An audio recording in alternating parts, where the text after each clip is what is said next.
Welcome back, everybody. It's been a hot minute. We're in a slightly different format today, but we're continuing Danny Phantom month. We're gonna talk about some Danny Phantom stuff. Today, I thought it'd be fun to talk about some popular fan theories. That's Danny Phantom fan theories, and I don't know, just do something a little slightly different than the normal Danny Phantom content that I cover. But there's a few popular fan theories that I have thoughts on, and I'd love to know your thoughts as well. So leave a comment about your favorite theories. Leave a comment on the ones about the ones we're talking about today. Do you like them? Do you hate them? Do you have evidence or other theories that support or negate the ones we're gonna discuss today? Leave a comment. Let me know. Mostly, I think fan theories are just for fun. You don't have to agree with them or even like them. You could mostly kind of just ignore them, to be honest. But also, they can be a really fun way to engage with like a franchise or a piece of media that you really enjoy. And so that's what we're doing today. We're just having fun talking about some wacky fan theories. Let's get into the first one. First big fan theory. This one is very popular for some reason, and that is that Danny Phantom and Timmy Turner from Fairly Odd Parents are the same person. I think the theory is pretty dumb.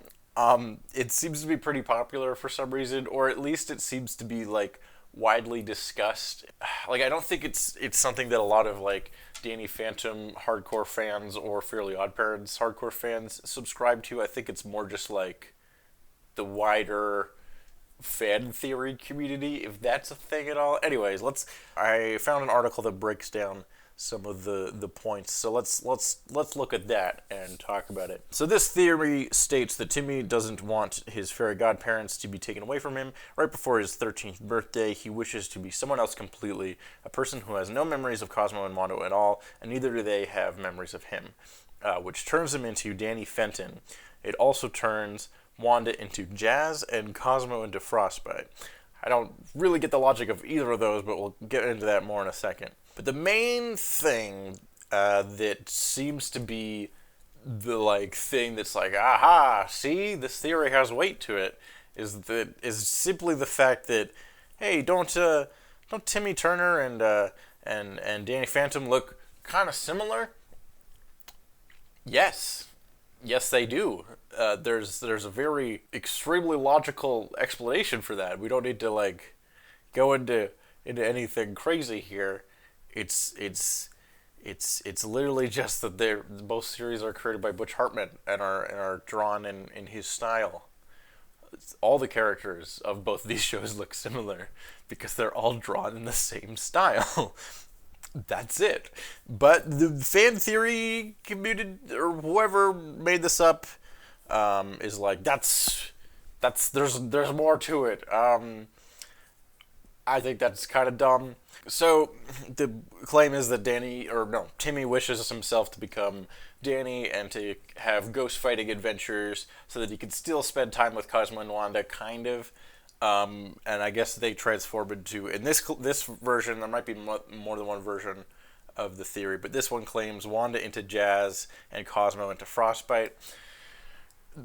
Cosmo into Frostbite is a huge fucking stretch. I guess Wanda into Jazz sort of kind of makes sense because both characters are sort of support roles for the main hero and sort of motherly type figures in some aspects.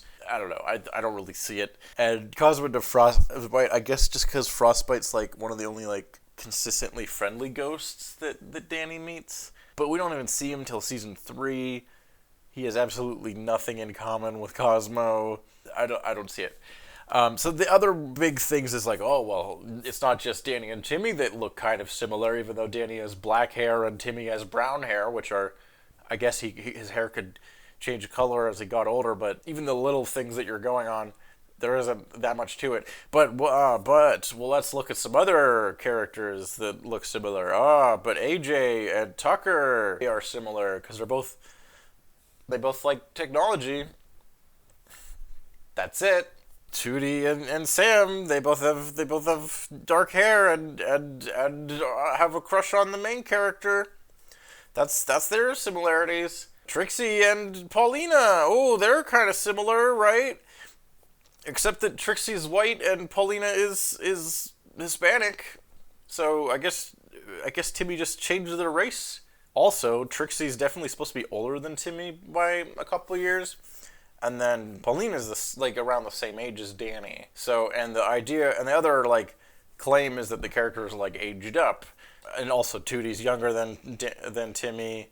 So like you're playing around with the ages as well as their names and personalities changing and races changing according to Trixie and Paulina. They're both just the popular cheerleader archetype. That's the only similarity they have, and they're both done in Butch Hartman style, so they look kind of similar from that perspective. There's really not a lot to this theory. I don't like it. Chester and Dash, he clearly grows up to be Dash because Chester is one of Timmy's closest friends, and Dash is Danny's bully and beats the shit out of him daily. The same character. And that's kind of everything to this theory. Like, the theory just kind of falls apart when you start to question it at all. It literally all it comes down to is these two shows were created by the same person, and so the art style is the same, and so clearly that means that they must be the same characters.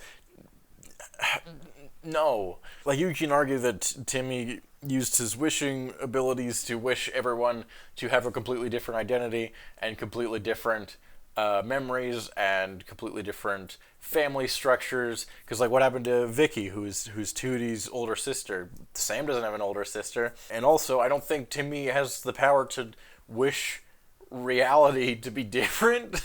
Like, there is limits shown in the rules of that show of what he can wish for, and I think altering everyone he knows, like personalities and what they look like, and their identities, and changing the name of the town that they live in, like there's just way too much that gets changed. And yes, he does like have crazy world-changing wishes all the time on the show, but I feel like someone would get involved and stop it at some point. It's also just like why? Like, if Timmy... Okay, so the theory... The logic behind the theory is that Timmy doesn't want to give up his fairies, and so he, like, wishes everyone into, like, a slightly different reality where he can still hang out with them subconsciously, but they all have different memories and different identities, and they don't remember any of this. So he doesn't, like, retain anything. So there's no, like, benefit of him doing this. It's like he might as well just lose his fairies anyways, because everyone's a completely different person. Like, it doesn't make any sense. I don't like it. I think it's bad. If you think... Sorry. That's my take on this one. However, the art style isn't the only thing that does connect these two series, which leads me to the next big theory, which is that Danny Phantom and the Fairly Odd Parents exist in the same shared universe. Okay, so the big obvious connection between these two shows is that they literally crossed over in the Nicktoons Unite video game series. I've talked about these before on my channel, but basically it's a big old crossover between universes of Fairly Odd Parents, Danny Phantom, SpongeBob, and Jimmy Neutron. Those are the main four, and then other Nickelodeon series kind of crossover as well in some of the later games. This is where they established that the Fairly Odd Parents and Danny Phantom do exist within the same multiverse. These games are a little questionably canon because they don't come up at all during the Jimmy Timmy Power Hour, the Fairly Odd Parents Jimmy Neutron crossovers. Those are treated like this is the first time Timmy and Jimmy have ever met. So it's very questionable if the Nicktoons games are technically canon or not, although the lore behind it being a multiverse and Timmy, Jimmy, Danny, and SpongeBob all having their own separate universe is consistent with the Jimmy Timmy Power Hour, which I think is safe to say is canon with both Jimmy and Timmy's shows respectively.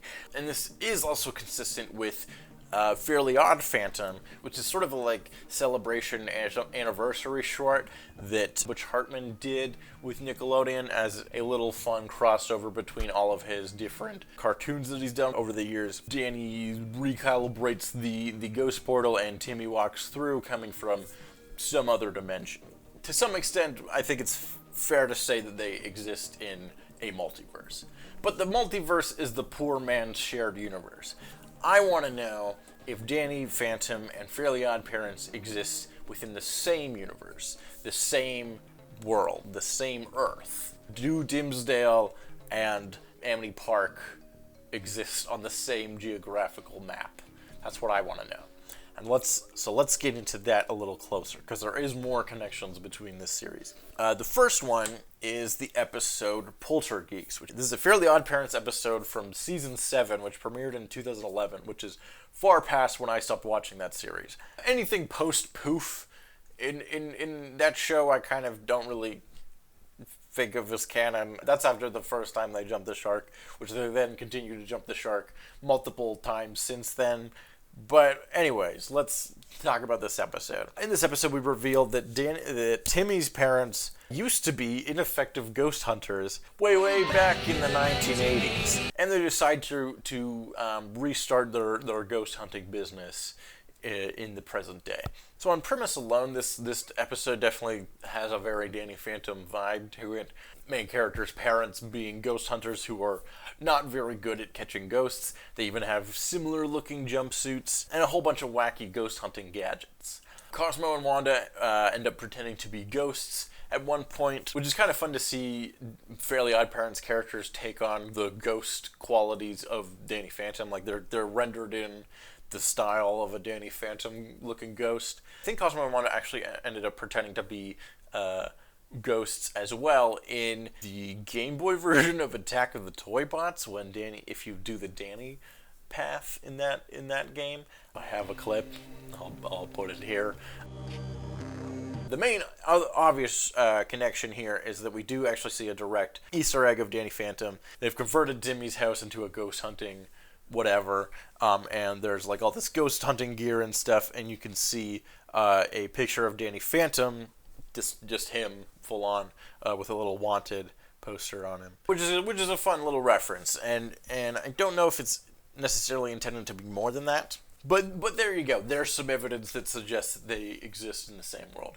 I think that's fun. It's been a while since I've seen this show, and boy has it gone off the fucking rails. Like, the show used to have like a structure for its plot. Timmy would have like a problem with his regular life. He'd make a wish that would like change something about that life, and then there would be unforeseen consequences for making that wish, and eventually he'd have to probably undo the wish, resetting the status quo, with Timmy learning lessons about honesty or some such nonsense. But this episode is just a series of random events that barely even have a sense of causality. I don't know if every episode like morphed into this monstrosity of this episode, but it is not good. Like, I get it, the show ran for almost 20 years and had almost 300 episodes under its belt. Like, after a while, you'd gotta just go, I don't know, what if it was Danny Phantom for an episode? Like, I don't know, is that an idea? But, like, still, this is not good. Some other connections between these two shows. Crash Nebula. So Crash Nebula exists as a fictional show within the world of Fairly Odd Parents. Basically, it's like a Flash Gordon parody. It's like a space adventure sci-fi series. But in an episode of Danny Phantom, you can actually see a Crash Nebula arcade machine in the background. So this could suggest that both Danny and Timmy exist within the same world, having this shared in-universe franchise Crash Nebula. Furthermore, there is an episode of Fairly Odd Parents that is a full-on in-universe episode of Crash Nebula that was intended to be a backdoor pilot for that character to have his own show. And it functions as sort of like an origin for Crash Nebula, setting up all the in-universe adventures that he could be going on. So in this, our boy Crash Nebula is reading a comic book, and the comic book has an advertisement for Danny Phantom on it. So this suggests that Danny Phantom is a fictional character within the Crash Nebula universe, and Crash Nebula is a fictional character within the Danny Phantom universe. I don't know what that means, but it's something. It means something. There's probably a few other references too. Like, I think Dash makes like a cameo in an episode of Fairly Odd Parents, or at the very least it's a character that looks pretty much exactly like Dash. So do these characters like inhabit the same Earth, I think it's plausible. Although there is like a whole bunch of like world-changing events that like you'd think one or the other show would reference, and those things never end up coming up. Is it really more of a stretch to suggest that ghosts exist, but fairies is too weird, or fairies existing but ghosts not existing? I don't think it's a huge stretch to suggest that these shows exist together. This theory gets sure, why not?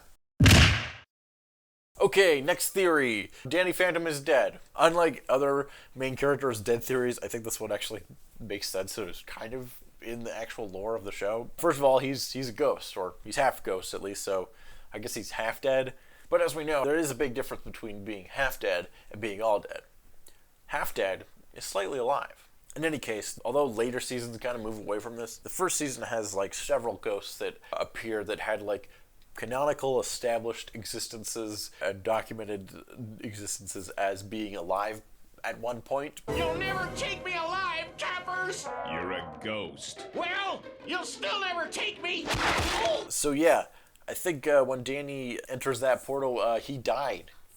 At least in part. Like, I don't even know if you really have to call this one a theory. It's kind of right in the lore. He's a ghost. He's a phantom. Even if they don't ever specifically state it in the show, like, it's kind of there. Like, I've always thought of Danny's outfit. Like, he puts on this jumpsuit and then goes into the portal, and then that becomes his de facto ghost outfit whenever he goes ghost, regardless of what he's currently wearing. Like, I always sort of thought of the outfit as, like, since he was wearing that outfit when he first became a ghost, or when he died, that's the outfit that sticks to his ghost self, since that's the outfit he was last wearing when he was last living. Which is why they have to, like, retcon the logo onto the outfit and being part of the initial transformation. Now, obviously, there's other ghosts in the show that do change outfits at certain points in the series, which does seem to suggest that ghosts can change their ghost outfit. Also, you have characters like Vlad, who just have like a wacky, crazy Dracula outfit, despite not wearing anything like that when he was first transformed into a ghost. So it seems to depend on the situation and the ghost and stuff. But that's sort of my personal headcanon fan theory, that Danny died while wearing the jumpsuit, and that's why he looks like that as a ghost. He's a phantom. We're going to do one more theory. This is the last one, and then I'll shut up. Danny Phantom is transgender.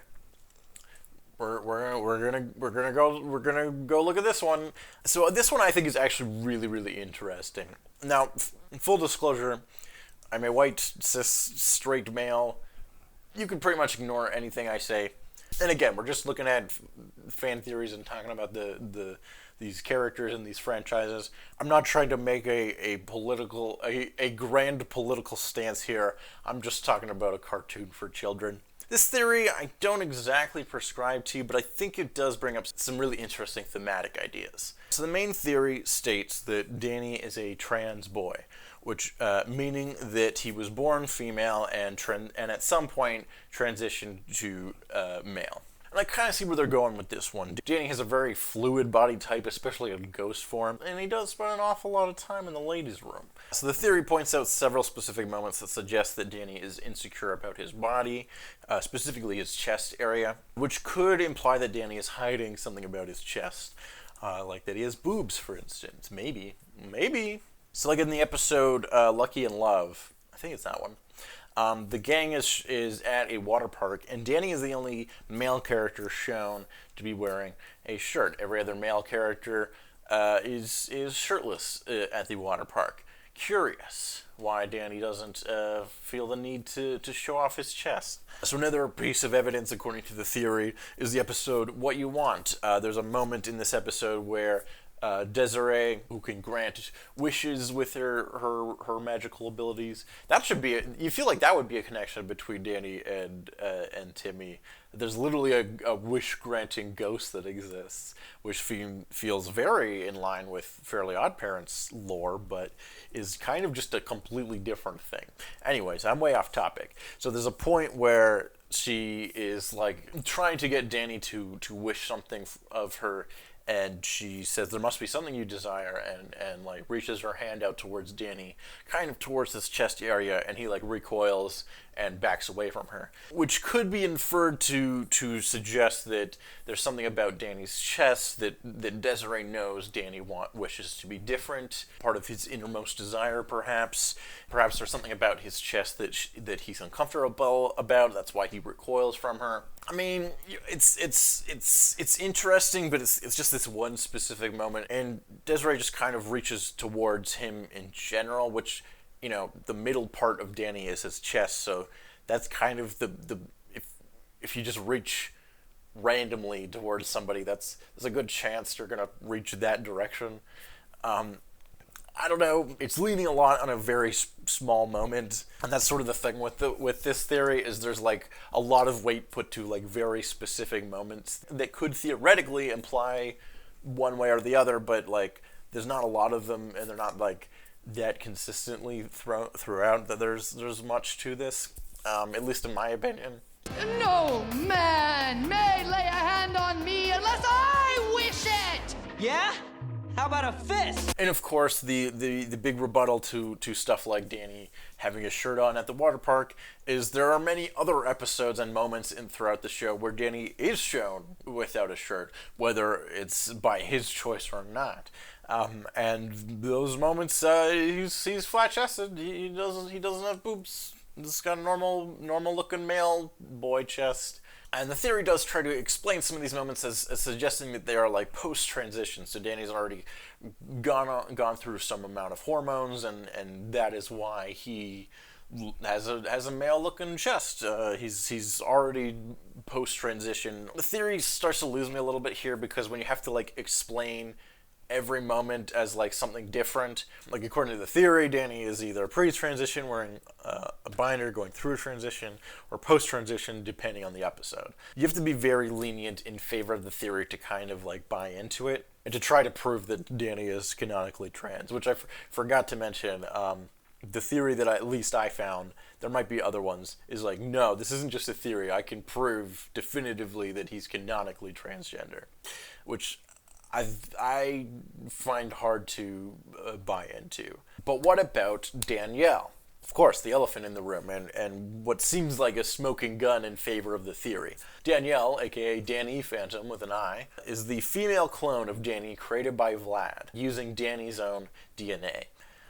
How can a female clone exist using a male's DNA, you ask? Very good question. Luckily, there are other examples in fiction of female clones being created from the DNA of male characters that could potentially answer this question. X-23, for example, is a female clone of Logan Wolverine, a male, using entirely his DNA. And the explanation in X-Men comics is that she has 2 X chromosomes taken from Logan's XY chromosome. So they just doubled his X chromosome, giving her 2, causing her to be female. You could obviously argue that that's not how chromosomes work, and that's a fair point, but also we're talking about cloning fictional humans. Actually, we're cloning mutants in this case. So this is sci-fi technology that doesn't exist in the real world, and therefore works however the writers say it works, because it's some sci-fi bullshit. There's also a female clone in Star Wars The Bad Batch, which I haven't watched, but is also created from the same DNA sample of Jango Fett. I'm not sure if there's an explanation further as to why she's female versus the rest of the clones being male, but it's not as uncommon as you would think in sci-fi nonsense. We don't really get a lot of info in terms of how the cloning process actually works, but we do see several failed male clones as well. Danielle is the most stable of any of the clones, so you could argue that points towards the theory, but again, we really don't get enough specific info to draw any conclusions. But my point is that you could come up with any sci-fi bullshit explanation to explain how a female clone exists of Danny, who is thought of to be a male. My own random theory that I came up with while writing this video is that I think it'd be fun if Danielle was created through DNA from both Danny and Vlad. So she was also Vlad's daughter, which was the initial intention behind creating Danielle, is Vlad wanted a kid. Did I do good, Daddy? You did excellent, child. I could not wish for a better daughter. And that kind of gives it a Superboy, Lex Luthor, Superman clone combination, which I think would be kind of fun. But whatever, we're off topic. All that to say, I don't think Danny being trans is the only way to explain Danielle being a female character. The show is too wacky to like apply real world logic to it.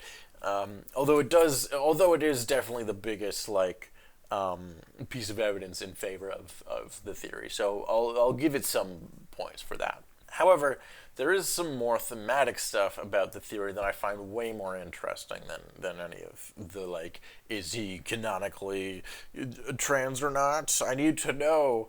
So let's get into that. The theory points out some of the differences between Danny's appearance in his Fenton human form and his Phantom ghost form. Let me see if I can find a good image. Yeah, okay. So, like, here, for example, we can see he has slimmer shoulders, kind of possibly wider hips, versus his Phantom form, where he's got wide, broad shoulders, a broad chest, and very small, thin hips.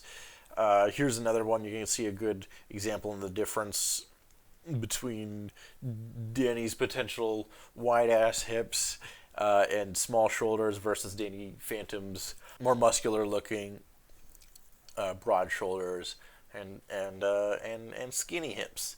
Sometimes Danny's hips are so skinny that he doesn't even have legs. So the theory suggests that the different physicality in Danny's human and ghost forms is a representation of his transness and changing from one gender to another. As obviously wider hips suggests leaning more female. Same with narrow shoulders versus wide, broad shoulders, and a thin waist suggests more male features. The theory suggesting that Danny transforming from human to ghost form is sort of a metaphor for him transitioning from female to male, which I think is a much more interesting concept as sort of a metaphor or allegory versus like, he's canonically trans. I think it's much easier to play with that idea, and I think there's a lot more stuff that supports the like thematic idea than the like literal interpretation of this theory. So first of all, I do think this is absolutely an intentional design choice. The Danny's human form versus his ghost form, its physicality is sort of evident of his personality changing and him coming into his own in the Danny Phantom personality. As Danny Fenton, he's just an average kid. He's kind of unassuming. He's not very popular.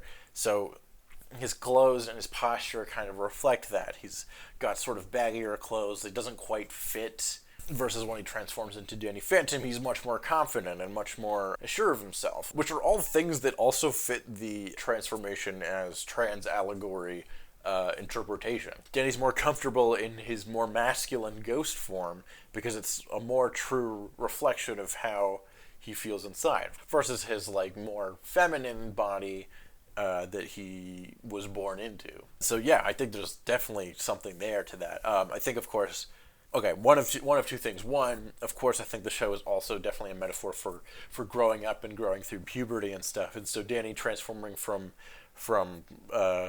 boy to ghost is also him transforming from boy to man. And then the other side of it is like, this is an exaggerated version of his physicality, right? It's a design thing to help emphasize him feeling more confident and heroic in the Danny Phantom ghost form.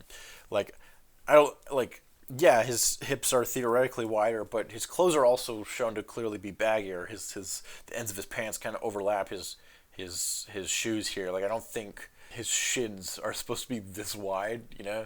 And so are his hips really wider, or do his clothes just not really fit? I don't know, maybe a little both. But yeah, the idea of ghost form being sort of a metaphorical, him finding confidence in his more like masculine, truer self, being a like relatable idea to to the trans journey of going from female to male. I think that's a fascinating interpretation of the character. I like that. I like the metaphorical side of it for sure. So the theory goes on to talk about how Danny had to hide this side of himself from his parents, and he's worried that his parents won't accept him for who he is. Obviously, they're ghost hunters, and so that's a problem for him being half ghost. That's a very like queer idea of wanting to be your true self around your parents, and your parents being very like vocally anti that type of person. Whether intentional or not, there's absolutely something there that is that feels very much, very, very similar to queer identity and stuff. And I think the show absolutely does all kinds of stuff that is an exploration of identity. It's an idea that I think is incredibly relatable, queer or not. Just the idea of wanting to be accepted for who you are, of not quite being able to fit in or know your place in the world, the idea of wanting to be loved by those closest to you. Some of that stuff is universally relatable. So, and I'm sure on some level that all that stuff was definitely intended. And yeah, I absolutely see the trans analogy like fit in with Danny Phantom's themes of having to hide who you really are and wanting that acceptance from those around you. Yeah, absolutely. I think there's a lot of thematic stuff that is definitely there. And this sort of exploration of identity is something that can be seen throughout the show. Sam cross-dresses on more than one occasion, and Tucker ends up wearing makeup and eyeliner multiple times. In one of those episodes, he tries out being goth for an episode to see what that's like. He's trying to find a new identity and trying on this other outfit and this other personality to see if that fits him better. And at the end of the episode, he reverts back to his former techno geek loving self, but the idea that he's like able to have the freedom of exploring his identity and trying out different outfits and different personalities and different vibes. That's all part of that same kind of idea of exploring who you are, learning more about yourself as you grow up, growing into from who you were to who you want to become, learning about your own identity and also like putting on an outfit because maybe you think maybe that's what you're supposed to be,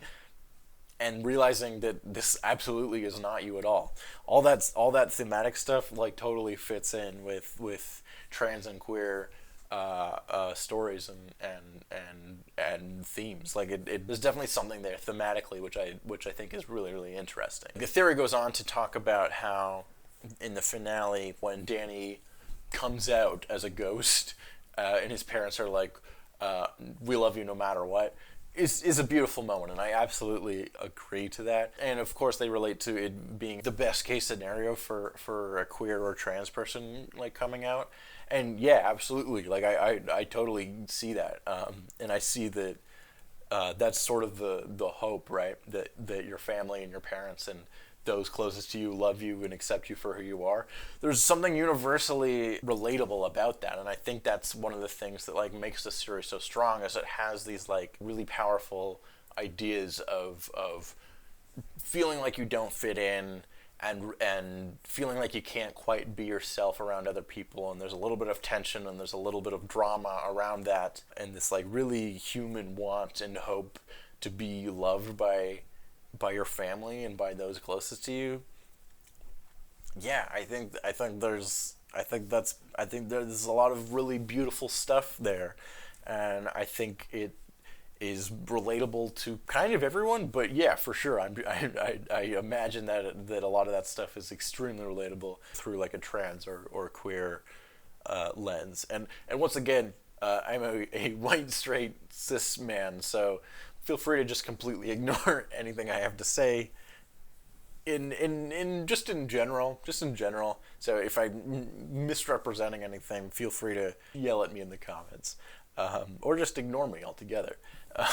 Anyways, do I think Danny Fenton is canonically a trans person?